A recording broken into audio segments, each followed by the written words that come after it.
Christmas series 3 നമ്മൾ സീരീസിലെ next recipe വരുന്നത് ബട്ടർ നാൻ. കഴിഞ്ഞ എപ്പിസോഡിൽ നമ്മൾ ഉണ്ടാക്കിയിട്ടുണ്ടായിരുന്നത് തുർക്കിഷ് ചിക്കൻ ആയിരുന്നു. ഒരുപാട് നല്ല റെസ്പോണ്ടായിരുന്നു കേട്ടോ. അന്ന് ഞാൻ അതിൻ്റെ ഒപ്പം കോംബോ ആയിട്ട് ഉണ്ടാക്കിയതായിരുന്നു ഈ ബട്ടർ നാൻ.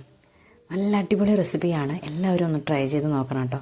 ഞാനിവിടെ 2 കപ്പ് മൈദയാണ് എടുത്തിട്ടുള്ളത്. അതിലേക്ക് ഒരു 1/4 teaspoon baking powder, 1/4 teaspoon cornflour, ആവശ്യത്തിന് ഉപ്പ്, പിന്നെ സൺഫ്ലവർ ഓയിൽ ഒരു 3 ടേബിൾ സ്പൂൺ, പിന്നെ ഞാൻ ചേർത്തിട്ടുള്ളത് പാലാണ്. അപ്പോൾ പാലാണെങ്കിൽ നമുക്ക് ആവശ്യത്തിന് ഒഴിച്ചിട്ടാണ് നമ്മൾ കുഴച്ചെടുക്കുന്നത്.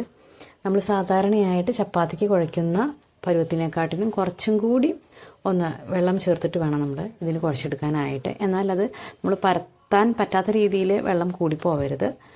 ഇത് നമ്മൾ കുഴച്ചെടുത്തിട്ട് നന്നായിട്ട് നമ്മൾ പൊറോട്ടയ്ക്കൊക്കെ കുഴയ്ക്കുന്നത് പോലെയൊന്നും വല്ലാണ്ട് അങ്ങോട്ട് കുഴയ്ക്കൊന്നും വേണ്ട. സാധാരണ ചപ്പാത്തിക്ക് കുഴക്കുന്ന പോലെ തന്നെ കുഴച്ചാൽ മതിയാകും.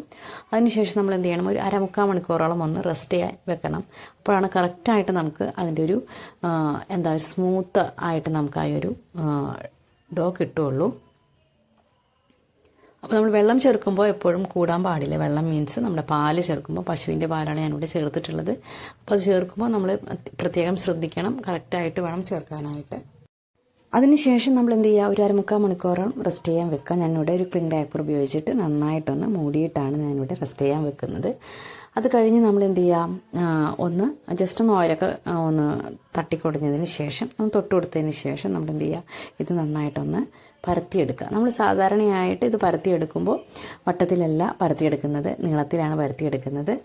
വല്ലാതെ വലിയ ഉരുളകളൊന്നും വേണ്ട, നമ്മൾ ചെറിയ ഉരുളകൾ തന്നെ എടുത്തിട്ട് അത് പരത്തിയെടുത്താൽ മതി. കാരണം വലുതാവുമ്പോൾ നമുക്ക് വലിയ ഇതാവും. അപ്പോൾ നമുക്ക് അതിൻ്റെ ഒരു ഭയങ്കര തിക്കായിട്ട് മാറും.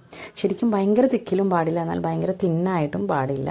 നമ്മൾ ശരിക്കും ചപ്പാത്തിയേനെക്കാട്ടിലും ഒരിച്ചിരി കൂടി തിക്കിൽ വേണം നമ്മളിത് എടുക്കാനായിട്ട്, അല്ലെങ്കിൽ ഇത് പൊട്ടിപ്പൊളിഞ്ഞു പോകും. അതുകൊണ്ടാണ് അങ്ങനെ കറക്റ്റായിട്ട് പറയുന്നത് കേട്ടോ.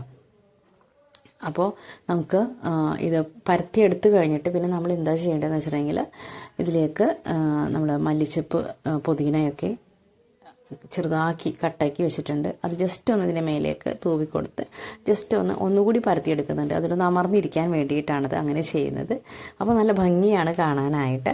അതിനുശേഷം നമ്മൾ സാധാരണ ചപ്പാത്തി ചുട്ടെടുക്കുന്നത് പോലെ തന്നെ ചുട്ടെടുക്കുന്നു. അപ്പോൾ പോള വരുമ്പോൾ ആ ചൂടോടുകൂടി തന്നെ നമ്മൾ എന്ത് ചെയ്യണം, ബട്ടർ ഇതിലേക്ക് പുരട്ടി കൊടുക്കണം. ബട്ടർ പുരട്ടി കൊടുക്കുമ്പോഴാണ് കറക്റ്റ്, ആ സമയത്ത് ചൂടോടുകൂടി തന്നെ പുരട്ടി കൊടുക്കുമ്പോഴാണ് നമുക്ക് കറക്റ്റായിട്ട് അതിലേക്ക് ആ ഫ്ലേവറൊക്കെ പിടിച്ച് കറക്റ്റായിട്ട് അതിൽ അബ്സോർബായിട്ട് നമുക്ക് ആ ടേസ്റ്റ് കറക്റ്റായിട്ട് കിട്ടുകയുള്ളൂ കേട്ടോ. അതിനുശേഷം നമുക്ക് ചൂടോടുകൂടി തന്നെ നമുക്കിത് സെർവ് ചെയ്യാവുന്നതാണ്. അപ്പോൾ ഇതാണ് നമ്മുടെ ബട്ടർ നാൻ എന്ന് പറയുന്നത്. എല്ലാവരും ട്രൈ ചെയ്ത് നോക്കണം കേട്ടോ. കാരണം നമുക്ക് പെട്ടെന്ന് ഉണ്ടാക്കാൻ പറ്റുന്ന ഒരു റെസിപ്പിയാണ്. ഇവിടെ പിള്ളേർക്കൊക്കെ വലിയ കാര്യമായിട്ടോ, നല്ല ഇഷ്ടമായി.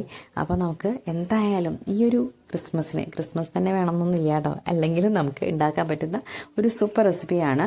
അപ്പോൾ എല്ലാവരും ട്രൈ ചെയ്ത് നോക്കുക. അപ്പോൾ എല്ലാവർക്കും ഹാപ്പി ക്രിസ്മസ്.